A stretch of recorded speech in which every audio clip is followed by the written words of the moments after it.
ಈಗ ಎಲ್ರಿಗೂ ಒಂದಲ್ಲ ಒಂದು ಏಜಲ್ಲಿ ಕಣ್ಣಿನ ಪ್ರಾಬ್ಲಮ್ ಬರ್ತಾ ಇರುತ್ತೆ. ಚಿಕ್ಕವರಿದ್ದಾಗಲೇ ಬೇರೆ ಥರ ಪ್ರಾಬ್ಲಮ್ ಇರುತ್ತೆ, ದೊಡ್ಡವರಾದಮೇಲೆ ಈವನ್ ಶುಗರು ಅದು ಇದು ಅದರ ರೆಟಿನಾ ಪ್ರಾಬ್ಲಮ್ ಬರುತ್ತೆ.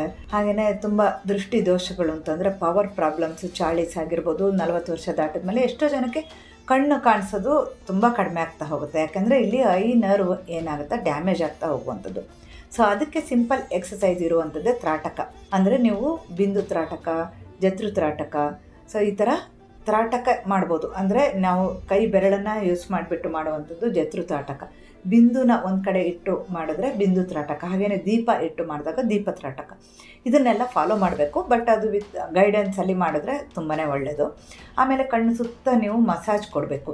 ಅದು ಕೊಬ್ಬರಿ ಎಣ್ಣೆನೋ ಏನೋ ಒಂದು ಮಾಡಿಕೊಂಡು ಒಂದು 25 ರೌಂಡ್ ಕಣ್ಣು ಸುತ್ತ ಮಸಾಜ್ ಕೊಡುವಂಥದ್ದು. ಮತ್ತು ತುಂಬ ಕಂಪ್ಯೂಟ್ರಲ್ಲಿ, ನೀವು ಲ್ಯಾಪ್ಟಾಪಲ್ಲಿ ಅಥವಾ ಇದರಲ್ಲೆಲ್ಲ ಮೊಬೈಲಲ್ಲಿ ವರ್ಕ್ ಮಾಡ್ತಿರಲ್ಲ, ಸೊ ಆಗ ಕಣ್ಣನ್ನು ಟೈಟಾಗಿ ಮುಚ್ಚೋದು ಬಿಡೋದು ಮಾಡಲೇಬೇಕು. ಒಂದು 25 ಸಲ ಮಾಡಿದಾಗ ನಿಮಗೆ ಟಿಯರ್ ಡ್ರಾಪ್ಸಲ್ಲಿ ಕಡಿಮೆ ಆಗೋದು ಆ ಥರ ಎಲ್ಲ ಏನೂ ಚೇಂಜಸ್ ಆಗೋದಿಲ್ಲ. ನೀವು ಕಣ್ಣಿನ ಆರೋಗ್ಯ ಚೆನ್ನಾಗಿರುತ್ತೆ. ಅದ್ರ ಜೊತೆಗೆ ಪ್ರಾಣಮುದ್ರ, ಇದು ತುಂಬ ಇಂಪಾರ್ಟೆಂಟ್ ಮುದ್ರ. ಕಣ್ಣಿಗೆ ಸಂಬಂಧಪಟ್ಟಿದ್ದು ಯಾವುದೇ ರೀತಿ ಕಾಯಿಲೆ ಇದ್ದರೂ ಕೂಡ ಅದು ಕಡಿಮೆ ಮಾಡ್ತಾ ಹೋಗಲಿಕ್ಕೆ, ಐ ನರ್ವ್ ಸ್ಟ್ರಾಂಗ್ ಆಗಲಿಕ್ಕೆ, ಕಣ್ಣಿಗೆ ಬ್ರೈಟ್ನೆಸ್ ಬರಲಿಕ್ಕೆ, ಪವರ್ ಪ್ರಾಬ್ಲಮ್ಸ್ ಕಡಿಮೆ ಆಗಲಿಕ್ಕೆ ಎಲ್ಲದಕ್ಕೂ ಇದು ಹೆಲ್ಪ್ ಮಾಡುತ್ತೆ. ಇದನ್ನು ಒಂದು 15 ನಿಮಿಷ ಪ್ರಾಕ್ಟೀಸ್ ಮಾಡಿದ್ರೆ ತುಂಬ